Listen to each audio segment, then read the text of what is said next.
హైదరాబాద్లో మరొకసారి డ్రగ్స్ కలకలం. కేసులో హీరోయిన్ సోదరుడు అరెస్ట్.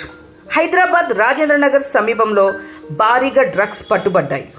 2 కోట్ల విలువైన కొకేన్ని రాజేంద్రనగర్ పోలీసులు జాయింట్ ఆపరేషన్ చేసి స్వాధీనం చేసుకున్నారు.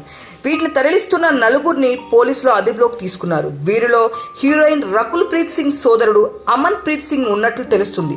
గతంలో రకుల్ పైన కూడా డ్రగ్స్ కేసులో ఆరోపణ వచ్చిన సంగతి తెలిసిందే. కానీ అవి ఏవి నిలబడలేదు. దానికి సంబంధించిన ప్రూఫ్స్ లేకపోవడం వలన తను వెళ్ళి ఎంక్వైరీకి రావడం తప్ప వాటిని ఎలాంటి ప్రూఫ్స్ లేకపోవడం వలన కేసు నిలబడలేదు. బట్ అమన్ ప్రీత్ సింగ్ రకుల్ తమ్ముడు, ఇతను కూడా ఫిల్మ్ ఇండస్ట్రీలో ఉన్నాడు. హిందీ సినిమాలు చేశాడు అండ్ తెలుగులో కూడా సినిమాలు చేశాడు. పెద్దగా గుర్తింపు లేకపోయినప్పటికీ రీసెంట్గా నిన్నే పిల్లాడతా అని ఒక మూవీ చేశాడు. బట్ అది కూడా యావరేజ్గానే ఆడింది. దాని తర్వాత ఇంకొక మూవీ పోస్ట్ ప్రొడక్షన్లో ఉంది. బట్ ఇలా పోస్ట్ ప్రొడక్షన్ ఉన్న టైంలో డ్రగ్స్ కేసులో తను అరెస్ట్ చేశారు అని చెప్పేసి న్యూస్ బయటకు వస్తుంది.